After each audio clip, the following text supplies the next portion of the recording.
Hello again, Year 7s. This video will demonstrate how to complete steps 11 through to 20. It looks like a lot of steps, but in fact you repeat pretty much the same process for both the character section and the mise-en-scene section. So let's do the character first of all. So I've already done this in my own video, but I'll find another little section. I thought this would be a good example to do. There's a shot here of Michelangelo on the phone. So I'm just going to, first of all, get the playhead into a position where I can create what's called a freeze frame. So once you've got your playhead in the right position, you click on the clip that you're going to be creating a freeze frame from, go up here to File, click on Export and Export Frame. And what that is doing is it's taking just that single frame of the video and turning that into an image file. So find the location where you've got the project saved. So it should be in your videos folder, video critique, and this is for character. If you've got folders created for the character, mise-en-scene and shots, I'd put this image inside the character folder. And I'm going to call this one, the character's name is sometimes called Mikey, still shot, and click save. So now we have to re-import that image back into Shotcut. So opening up File Explorer, find that same folder, character, there's the shot that I just made, and I'm going to drag that shot that I've just made across into that section. Okay, now without moving the player head, what we're going to do is create a split. So I've hit the split tool there, and we want to make space for this still shot to be inserted into this space here. So I'm going to click on these two icons here, which will allow me to move that across there, but everything else also moves at the same time. Drag that still shot into the timeline there, and what you need to do is to expand it so it's about 15 seconds long. Okay, like that. And once you've got it into position, you can then drag everything back to snap together. Okay, so that way you don't need to individually move all your other little details that you've already included in the timeline. So what we need to do with this still shot here, you'll see it suddenly just pauses the video. Okay, and in this space is where we will create some labels to identify the character's actions and his appearance and his overall impression. So we do that in PowerPoint. So here's my PowerPoint where I've made my other labels, and I'm just going to copy and paste one of these text boxes so I can keep the same formatting.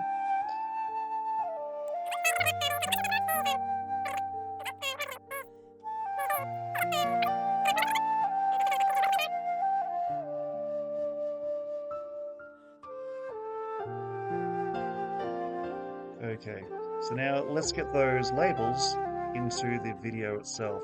So you've already added a second video layer to add in the labels that identify the shots and the music. So to do this part, what we need to do is to add in a few more video tracks. So you can do that by clicking on the menu here and going to track operations and add video track, or you can use the keyboard shortcut of Control and I. Okay, so I've already made some extra video tracks. So I need to import those pictures.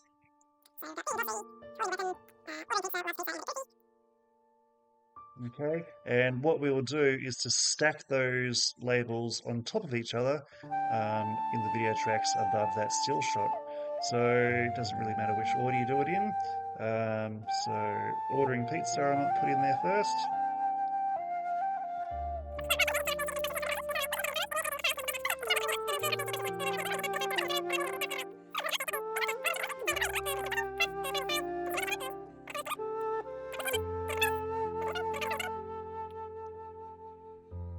And what I'm going to do is just stagger them a little bit. So you can see this one,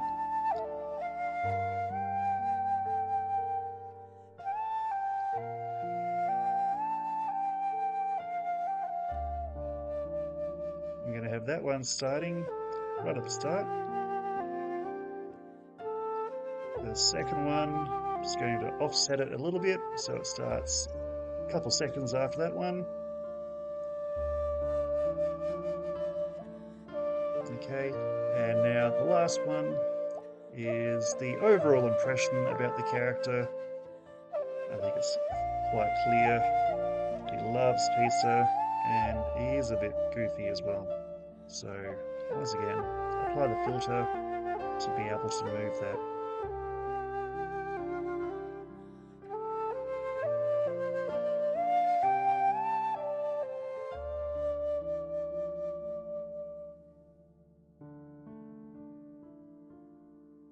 So now let's have a look at pretty much the same process at how we can analyze the mise-en-scene. Remember, the mise-en-scene means how things are arranged on the screen, and the theory is that the placement of things and the design of things that we can see all convey some sort of a meaning that helps us to interpret what's going on in the story.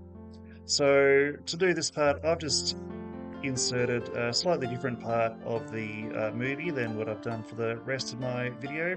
And I thought this is a really good example of how we can analyze the mise-en-scene. So I'm going to do the same thing before. I click on the video clip, I go to File, Export, and select Frame.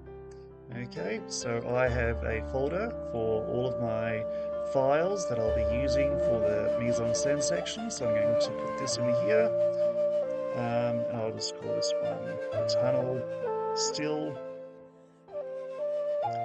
Okay, so if you remember before what we did with the character analysis and how we inserted the still shot, we did the same thing here.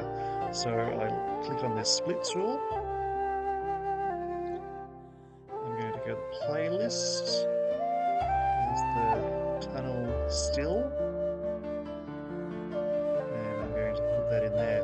Now, in this case, I don't have anything else along further in the timeline, so I don't need to activate these two functions. But if you're doing this and you do have other things on your timeline ahead of where you're about to move this clip, then definitely turn on these two functions here, but don't forget to turn them off once you've moved everything back. So I'm just going to move that ahead a little bit and drop the still image into that gap that was created. And again, what we want is about 15 seconds long.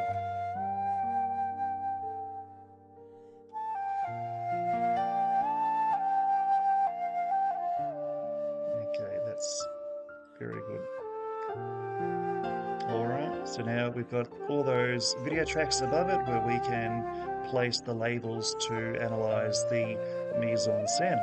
So in PowerPoint, once again, and what you can do for these different sections of the task is to change the formatting of your labels a little bit. Just change the colors so you're communicating very, very clearly the different sections of the task. So I've made some labels for this section already. So for the mise-en-scene, what you have to do is to identify or some sort of descriptive element of the setting on the mise-en-scene. So I've said it's shadowy, and what you need to do is to indicate, well, what's the meaning that's conveyed by that? So I said, well, that indicates that this is a hidden place.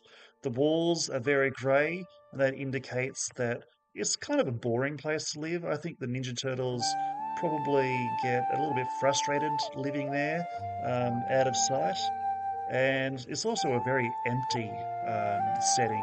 There's no one else there besides the two characters, and there's nothing there that is really appealing to look at. So I think that really helps to convey that the characters are feeling a little bit alone.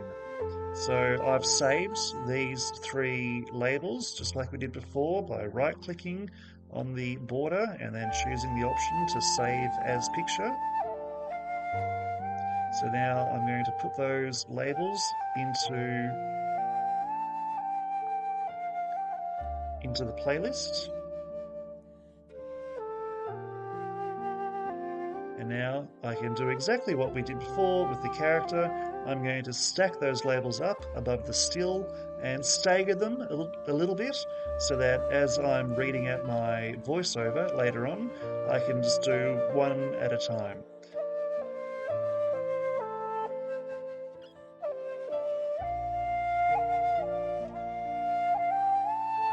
Okay, there we are.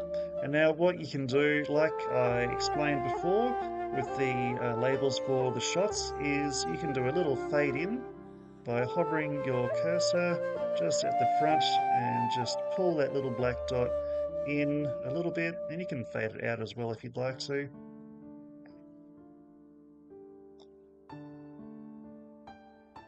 Okay, and that just makes it just that little bit nicer to look at.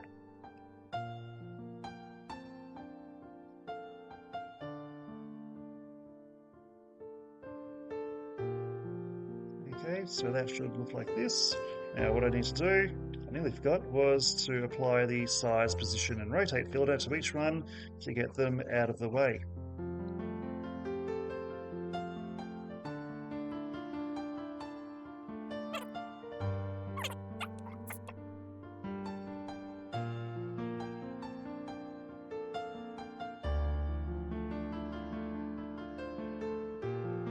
Okay, and that is what we have to do. So the final thing is to make sure that you keep saving it.